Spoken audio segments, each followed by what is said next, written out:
speak it. We will hear and speak it. Read and write it too. Read and write it too.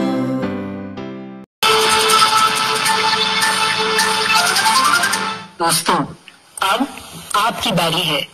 School में या घर में, आप जहाँ भी हो, मेरे कहे अनुसार ही बोलिएगा, बिना किसी शर्म के, बिना किसी डर के। इसी तरह बोलते बोलते आपकी अंग्रेजी सुधर समझ जाएगी। आज मैं जैसा कहूँ वैसा ही तुम्हें अभिनय करना है। अगर मैं कहूँ कि पुट ऑन योर कैप, तो तुम्हें टोपी पहनने का अभिनय करना है।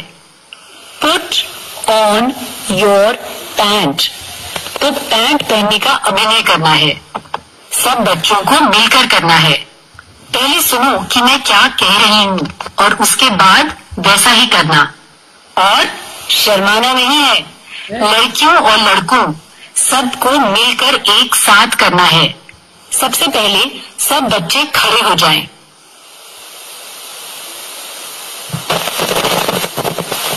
अब सुनो और फिर अभिनय करो। Put on your shirt,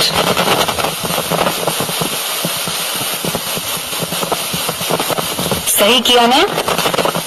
put on your pants,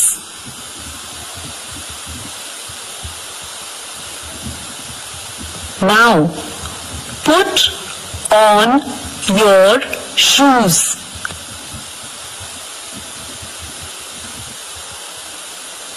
Put on your cap.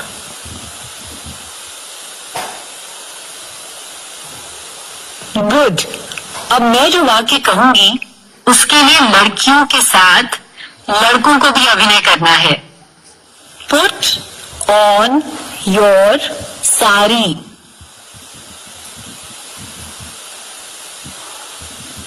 Sari पहनने का अभिनय सबने किया ना? गुड। अब इसके आगे के वाक्य के लिए अभिनय लड़कियों के साथ लड़कों को भी करना है। पुट ऑन योर बैंगल्स,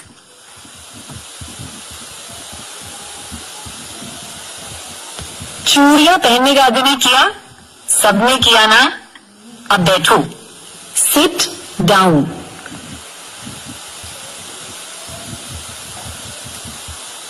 अब तुम्हें खुद अंग्रेजी में कुछ वाक्य तैयार करने हैं। मैं एक एक शब्द कहूंगी, उस शब्द का प्रयोग करते हुए एक एक वाक्य तैयार करना है।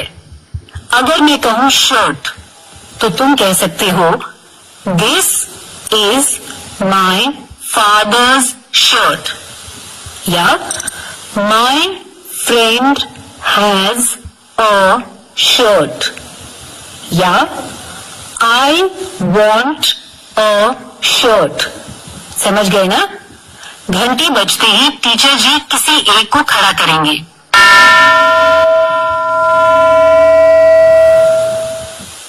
कोई एक खड़ा हुआ। अब जो शब्द मैं कहूं उसका प्रयोग करते हुए अंग्रेजी में एक वाक्य तैयार करो। शब्द है कैप।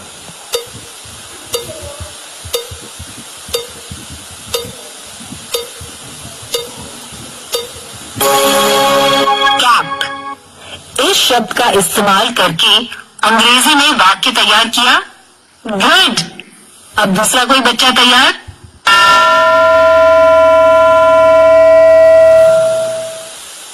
तुम्हारे लिए शब्द है शूज। शूज मतलब जूते।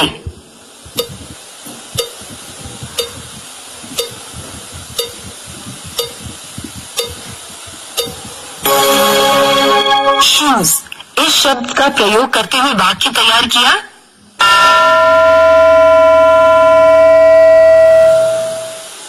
तुम्हारे लिए शब्द है बैंगल्स, मतलब चूड़ियां। इस शब्द का प्रयोग करते हुए अंग्रेजी में वाक्य तैयार करो। बैंगल्स।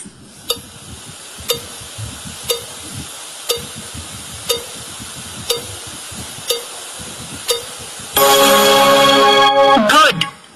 अब आगे के 15 मिनट तक टीचर जी बाकी बच्चों को ऐसे ही शब्द बताएंगे और उनका प्रयोग करके अंग्रेजी में वाक्य तैयार करने को कहेंगे। Shoes, shirt, cap, bangles, sari, इन शब्दों का प्रयोग करो। आज का पाठ यही समाप्त हुआ। तो अब फिर मिलेंगे कब? अगले पाठ का समय होगा जब